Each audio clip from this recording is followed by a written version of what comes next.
5 movie endings that made audiences furious, but were actually smart. We've all been there. The movie's amazing, gripping, emotional, perfectly paced. And then the ending hits, and you're angry, confused, maybe even betrayed. You walk out muttering, "That's it?" But sometimes the very thing that makes an ending frustrating is what makes it brilliant. It challenges expectations, forces you to think, and sticks in your head long after the credits roll. And just wait until you see the final one. It sparks debates that still don't die down. Here are 5 movie endings that made audiences furious, but were actually smart. Number 5, Prisoners, 2013. Go today. What you doing? Tony! Oh, no! Prisoners, directed by Denis Villeneuve, is a masterclass in slow burn suspense. It's a film about the desperate search for 2 missing girls and the moral collapse of the people looking for them. Hugh Jackman's Keller Dover is a working class suspect. Alex Jones, Paul Dano, is mentally challenged and legally protected.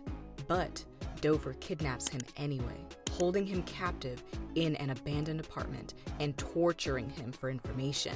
Meanwhile, Detective Loki works the official investigation, following a trail that keeps spiraling into dead ends. By the end, Loki finally cracks the case and rescues the girls. Dover, he's been arrested, but as the scene fades, Loki is still wandering the yard when there it is, the faint sound of Dover's emergency whistle, buried under dirt, coming from a hidden pit. The camera holds onto Loki's face as realization dawns. And then, Villeneuve cuts to black. Theater audiences were livid. They wanted to see Dover pulled out, maybe even reunited with his family. Instead, the story stops right there. People muttered leaving theaters. Seriously, that's it? Why it's smart? Villeneuve is forcing us to live in uncertainty. That whistle isn't just a plot point, it's a thematic echo. The film is about the endless moral compromises we make when desperate. And by not resolving Dover's fate, Villeneuve keeps that moral tension alive. The audience becomes complicit. You decide if he's rescued in time or if the system he mistrusts fails him one last time. Behind the scenes, Denis Villeneuve shot alternate versions where Loki physically uncovers the pit, but scrapped them because, in his words, they gave closure where closure wasn't the point. Number 4, La La Land, 2016. The love story between Mia and Sebastian is the heartbeat of La La Land. She's an aspiring actress, he's a struggling jazz musician, and together they fuel each other's dreams through songs, dance numbers, and countless bittersweet moments. We root for them, not just because they're in love, but because they seem destined to be each other's perfect partner. But Damien Chazelle ends the film with a gut punch. In a fantasy sequence, we see their ideal life together. A small but cozy home, shared moments of success, a child, and the comfort of growing old together. It's romantic, tender, and in a way perfect. Then reality rushes back. Mia leaves with her husband. Sebastian plays alone. Audiences cried. Some felt robbed. Why show us what could have been? Was the most common complaint. Why it's smart? Chazelle is dismantling the you can have it all fantasy. The movie is about ambition and sacrifice, and the final dream sequence works as both a gift and a wound. We see the happy ending, but also understand why it couldn't happen without one of them giving up a piece of themselves. The shift from warm fantasy lighting to the cooler real-world tones in the final shot underlines this truth. Dreams often come at the cost of other dreams. Symbolism in the ending? In the fantasy sequence, Sebastian never opens his jazz club. In reality, he does. The lighting on the club's sign in the real world is deep blue, a color Chazelle uses throughout the film to signal moments of longing. The camera work in the fantasy is smoother, more fluid, representing the effortless movie romance version of their life. Reality uses slightly more static framing, emphasizing groundedness and permanence. Behind the scenes, Chazelle deliberately used Justin Hurwitz's epilogue music to weave together every major theme from the film's score, making the ending feel like a full circle moment musically, even as the story breaks apart emotionally.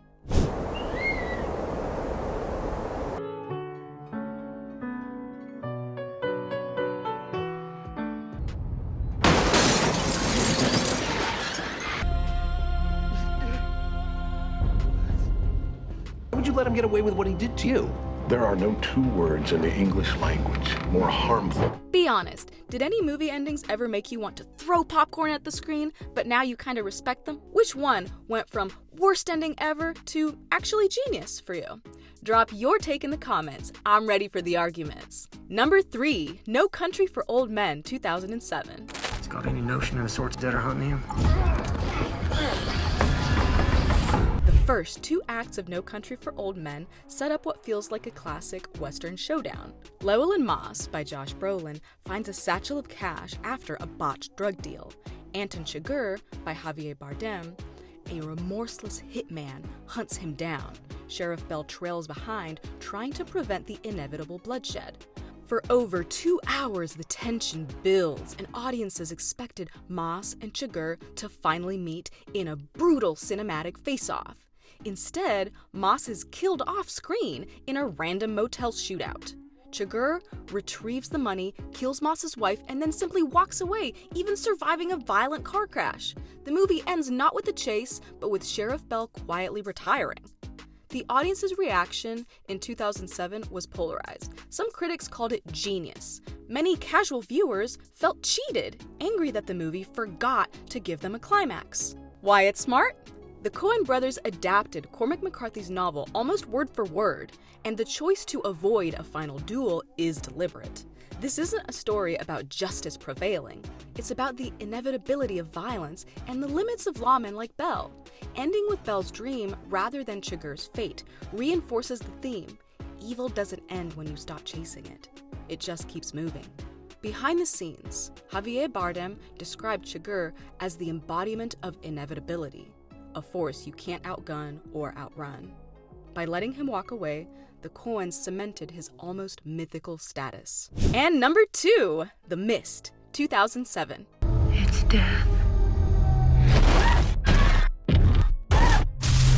Frank Darabont's The Mist, based on Stephen King's novella, builds an atmosphere of relentless dread. After a violent storm unleashes a supernatural mist filled with nightmarish creatures, survivors take shelter in a grocery store.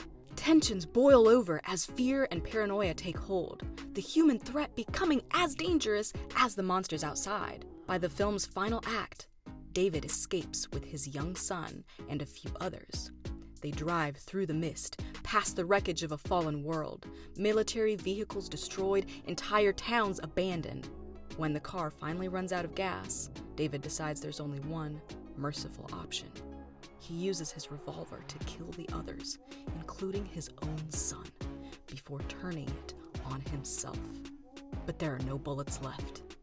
And then the mist clears. Soldiers arrive. Rescue was seconds away. Audiences were stunned. Gasps, screams, people literally standing up in theaters. Some accused Darabont of going too far, calling the ending pointlessly cruel. Why it's smart? The original King novella ends ambiguously with survivors driving off into the mist. Darabont's ending weaponizes hopelessness. It's a warning about giving up too soon. The real horror isn't the monsters. It's how fear convinces you to take irreversible action when salvation might be moments away. Behind the scenes, Darabont fought to keep the bleak ending despite studio pressure to soften it.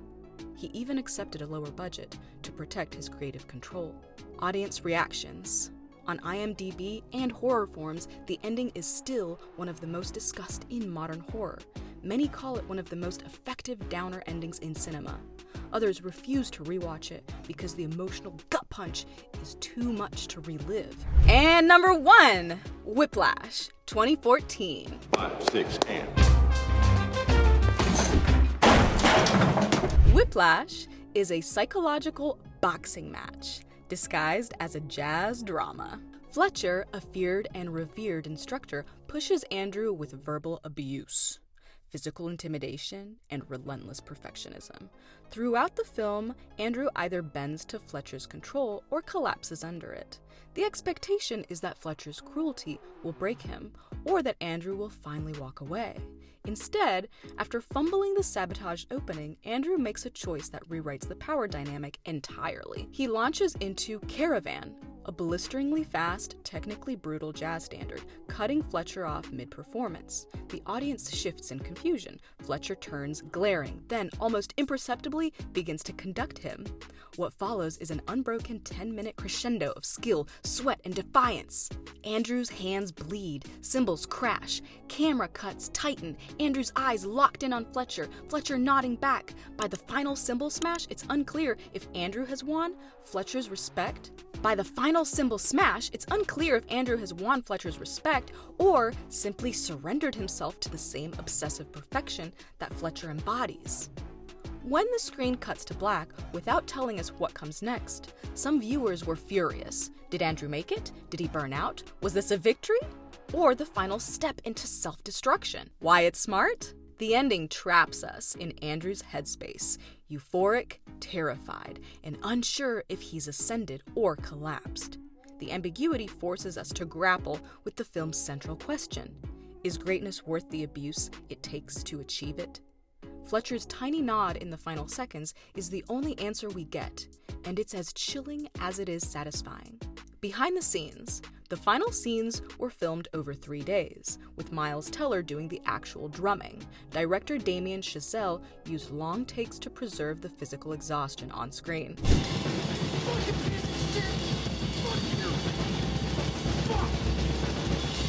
The endings that anger us most are often the ones that stick. They refuse to let us go quietly, forcing us to wrestle with their meaning. And that's the trick. They don't end at the credits. They end when you decide what they meant all along. Curious about shocking stories behind the scenes? Check out our video on 5 canceled horror movies we wish actually happened. The best endings haunt you, even when you hate them.